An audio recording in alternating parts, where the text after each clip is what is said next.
So hey guys, welcome back to my channel. तो कैसे हो आप सब? आई होप आप सभी बढ़िया होंगे। तो राम राम आप सभी को। तो आज हम बात करेंगे अपनी R15 में जो हमने मॉडिफिकेशन करवाई है, कौन कौन सी करवाई है और फ्यूचर में कौन कौन सी करवाएंगे। Let's talk about it.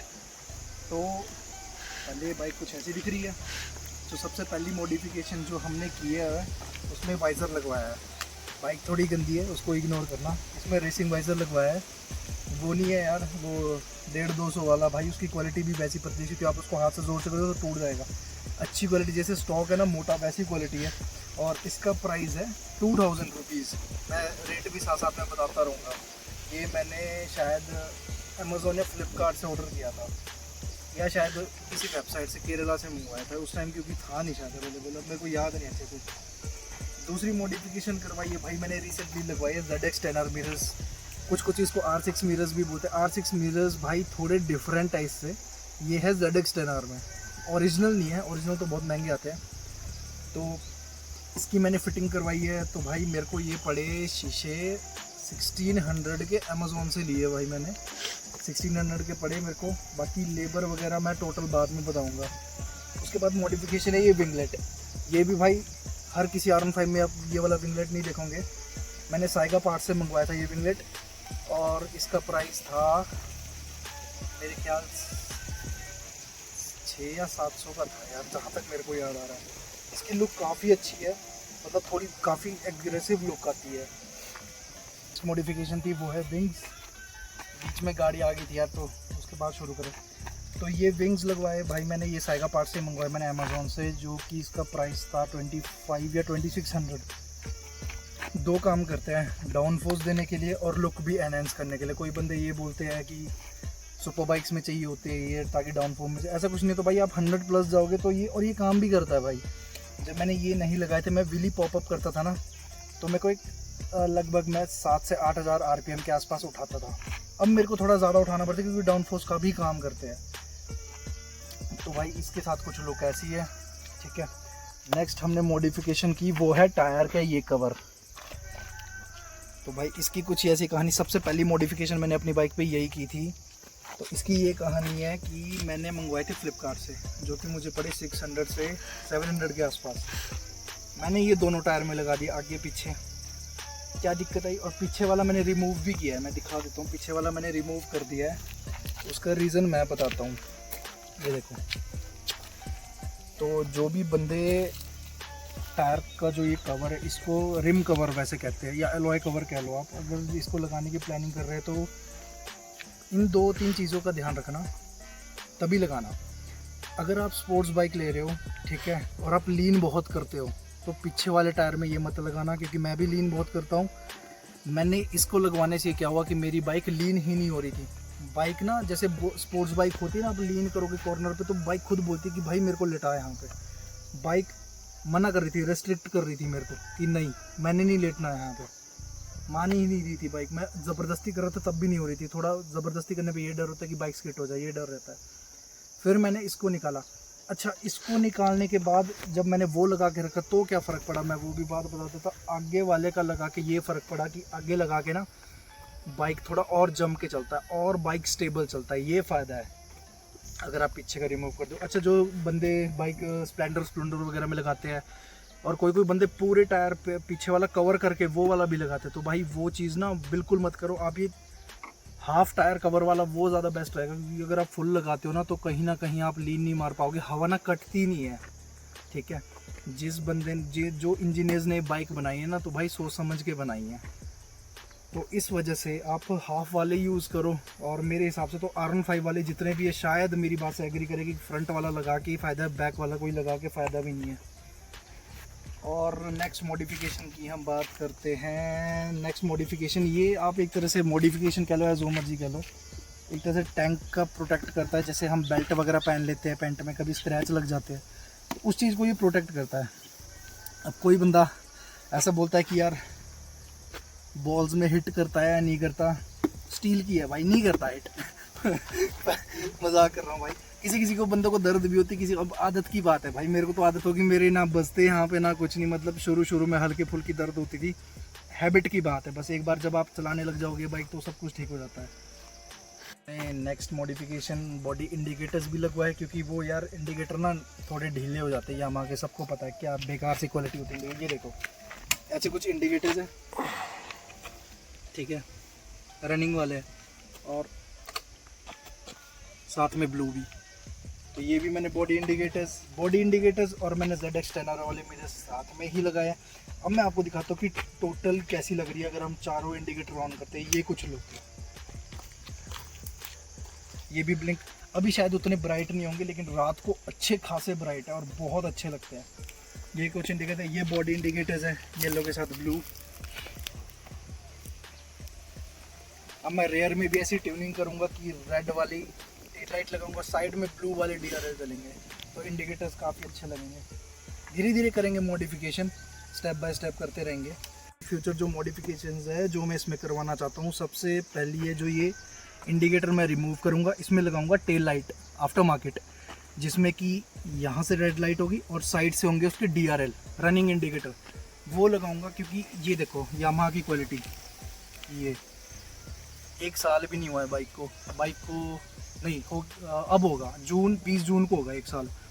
तो ये देखो ख़त्म है, बेकार इंडिकेटर। और ये भी बहुत आवाज़ करता है, ये देखो खड़ खड़ खड़ खड़, ठीक है। आगे वाली नंबर प्लेट भी बहुत ऐसे, मतलब जब बाइक चलाओगे ना वाइब्रेशन आती तो अच्छा नहीं लगता, वो अजीब सी राइड की जो क्वालिटी है ना वो थोड़ी बेकार सी कर देता है, आगे भी वाइब्रेट करता है। तो मैं अब सोच रहा हूँ कि ये मैं ये तो नहीं निकालूंगा, क्योंकि यार पिलियन राइडर भी मेरे साथ बैठ जाते कभी कभार और बारिश में छींटे पड़ेंगे पीछे, तो इंडिकेटर्स निकाल दूंगा मैं, ये नहीं निकालूंगा। और इसकी टेल लाइट मैं चेंज कर दूंगा, ये मैंने सोच रखा है। उसके बाद सोच रखा है मैंने एग्जॉस्ट का, जो कि एक्रापोविक का जो R1 में लगता है लॉन्ग कैन। अच्छा, उसको लगाने का क्या है, कोई बंदे ऐसे प्रोजेक्ट लगाते भाई मेरे को इतना लाउड नहीं चाहिए, सिंगल सिलेंडर में इतना लाउड एग्जॉस्ट ना कान में चुभता है।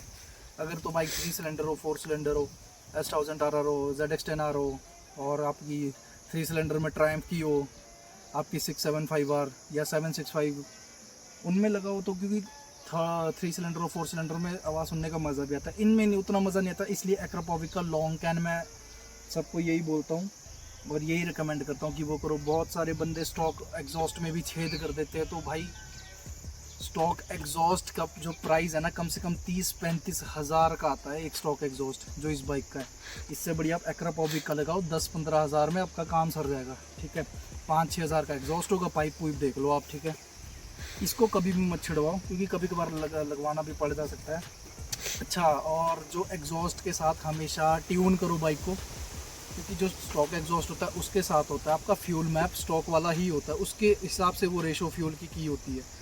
अब जब भी आप एग्जॉस्ट लगाओगे उसके साथ हमेशा फ़िल्टर चेंज करो, और इसके ECU या स्टेज 1 कर लो, स्टेज 2 कर लो, या दूसरा लगा के रीमैप वगैरह कर लो, ऐसा कुछ कर लो, या फ्लैश करवा लो, काफ़ी कुछ चीज़ें हैं तो वो करनी ज़रूरी है। क्योंकि अगर आप ज़्यादा मतलब एग्जॉस्ट लगा लोगे और फिर स्टॉक उस पर ही मैप पे चलोगे तो बहुत दिक्कत आएगी बाइक में, इंजन में दिक्कत आएगी, ओवर हीट मारेगा, बहुत सारी चीज़ें आती है। इसलिए हमेशा रीमैप वगैरह करवा लो, काफ़ी सारे पावर ट्रॉनिक वगैरह आते हैं, उनको यूज़ कर लो, और फिर इसका फ्यूल रेशो जो है चेंज कर लो।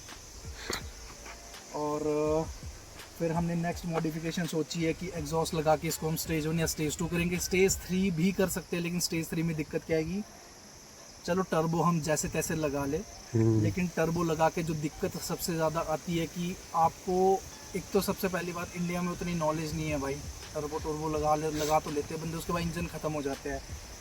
जो बाय स्टॉक आती है ना कंपनी चीज़ है, वो कंपनी से ही आती है भाई, उनके पास ना हमारे से ज़्यादा दिमाग है। इन जो बंदा बाइक बना रहा है ना, तो वो उस बाइक को नेक्स्ट लेवल तक भी ले जा सकता है, ठीक है। अब वो नॉर्म्स होते हैं ना, जो हमारे एमिशंस होते हैं, उनको उनके हिसाब से बाइक बनाते हैं वो, ना कि बस पर्सन टू पर्सन की यार बंदे को ये टेस्ट है तो ऐसी बनाए, ये टेस्ट नहीं, ऐसा कुछ नहीं होता। और बाइक में जो भी मॉडिफिकेशन ऐसे करे आप, एग्जॉस्ट वगैरह इंजन से रिलेटेड वो सोच समझ के करें, क्योंकि भाई इंजन की लाइफ ख़राब भी हो जाती है। क्योंकि मैक्सिमम बंदों के, अब यामाहा का मैं बताऊँ, KTM होगी, आपकी बजाज होगी, TVS, इनसे ज़्यादा लाइफ होती है इंजन की। KTM, बजाज और TVS की आप 40,000 चलाओगे, मतलब अगर आप एग्जॉस्ट वगैरह 40,000 किलोमीटर चलाओगे, उसके बाद इंजन दिक्कत देना शुरू कर देगा। इसमें ये कि 60-70 हज़ार बार दिक्कत देना शुरू करेगा, लेकिन दिक्कत देता ही है भाई सब में, अगर आप उसको अच्छे से ट्यून ना करवाओ, ठीक है। और हो सके तो सिंगल सिलेंडर बाइक में हमेशा लॉन्ग कैन ही लगाओ, ताकि वो थोड़ी, कोई बोलता है ट्रैक्टर वाली आवाज़, कोई जनरेटर वाली आवाज़, वो अच्छी नहीं लगती है। इसलिए लॉन्ग कैन लगाओ जो अच्छी भी लगे आवाज़।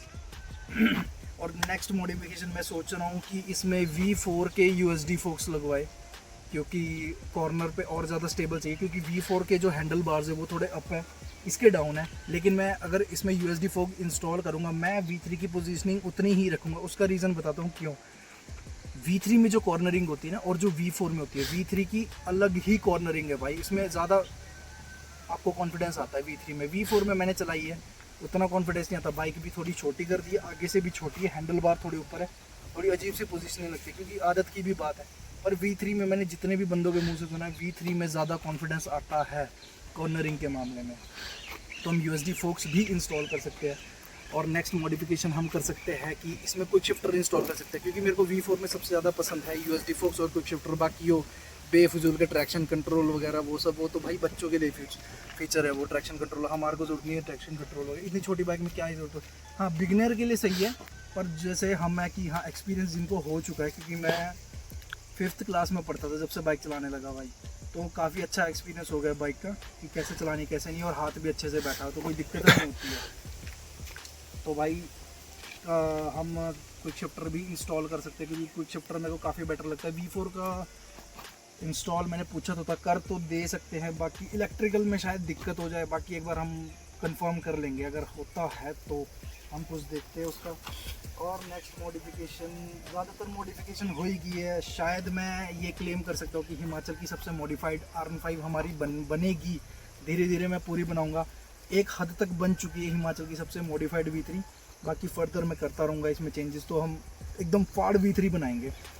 क्योंकि भाई मैं क्या परसों सोलन भी गया था, तो काफ़ी मतलब जब व्लॉग बनाता हूँ तब उतने रिएक्शन नहीं आते, जब मैं व्लॉग नहीं बना रहा था तब बहुत अच्छे रिएक्शन आते हैं। शोरूम गया, वहाँ पे भी 3-4 लड़के मिले, उन्होंने भी ये बात बोली कि यार भाई हमने भी ऐसी R15 नहीं देखी इतनी मॉडिफाइड। और बंदे छोड़ो यार, 2 आंटियाँ भी आके ये बोलती है कि बेटा बाइक बहुत अच्छी बना रखी है, ऐसे वैसे। मतलब शौक देख रहे हो यार बाइक देख के, मतलब आंटियों के भी रिएक्शन आ रहे हैं। मैं वो नहीं करता कि यार आंटियों के पास या लड़कियों के पास या लड़कों के पास जाकर रेव मार रहे हो, वो सब हरकतें मैं नहीं करता। आप आराम से ही चलते हैं, थोड़ा बहुत कभी कभार भगा लेते, जब खाली अपने रोड दिखा तब भगा लिया, सेफली भगाता हूँ, ऐसे नहीं भगाता कि बस अंधाधुंध। तो सेफ चलता हूँ भाई मैं भी, फैमिली है भाई, घर वाले, तो सब कुछ सोचना पड़ता है, ठीक है। तो ये कुछ थी मॉडिफिकेशंस जो मैंने करवा दी है और मैं फ्यूचर में करवाने वाला हूँ। टोटल लेबर मैं बता देता हूँ, तो अभी तक की इसकी मॉडिफिकेशन आप खुद जोड़ लो, 2000, 2600,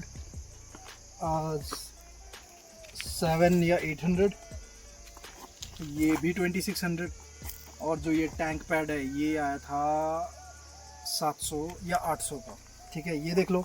और इसके रिम के कवर ये 700 के। तो ये कुछ मॉडिफिकेशंस है जो मैंने करवाई, अब आप खुद जोड़ लेना कितने क्या है। तो मैं लगभग एस्टिमेट बता दूँ तो एक R15 को अगर आपने बेस्ट मॉडिफाई करना है ना, अच्छा मैं इसलिए बोल रहा हूँ वन इन हिमाचल, क्योंकि एक तरह से आप लीगल मॉडिफिकेशन इनको कह सकते हो कि पुलिस वाले नहीं रोकेंगे। ये मॉडिफिकेशन करोगे अगर, पुलिस वालों के भी अच्छे खासे रिएक्शन आते हैं। सोलन भी जाता हूँ तो पुलिस वाले मतलब कभी उन्होंने रोका टोका नहीं, बड़े अच्छे मतलब रिएक्शन आते हैं उनके भी। बाइक मतलब देखते हैं कि हाँ बंदे ने मॉडिफाई की है। एग्जॉस्ट वगैरह लगा के तो थोड़ा डिस्ट्रैक्ट होंगे ही वो, एग्जॉस्ट लगाओगे पास से तेज़ आवाज़ आएगी बाइक की तो भाई रोकेंगे ज़रूर, वो होता ही है भाई। देखो जब तक आप पुलिस वालों से ना पकड़े जाओ सब कुछ लीगल है, जब पकड़े जाओ तो सब कुछ इलीगल है, बस वो वाला हिसाब है। और जब भी रोक के तो भाई कोई बहसबाजी मत करो, अपने प्यार मोहब्बत से बात करो, छोड़ भी देते। जहाँ बहस करोगे ना वहाँ आपको लपेट देंगे, क्योंकि मेरी भी काफ़ी रिश्तेदारी में पुलिस वाले तो मेरे को पता है क्या क्या होता है क्या नहीं होता। तो गाइज़ आज के लिए इतना ही, मिलते हैं नेक्स्ट वीडियो में। राम राम आप सभी को, बाय बाय।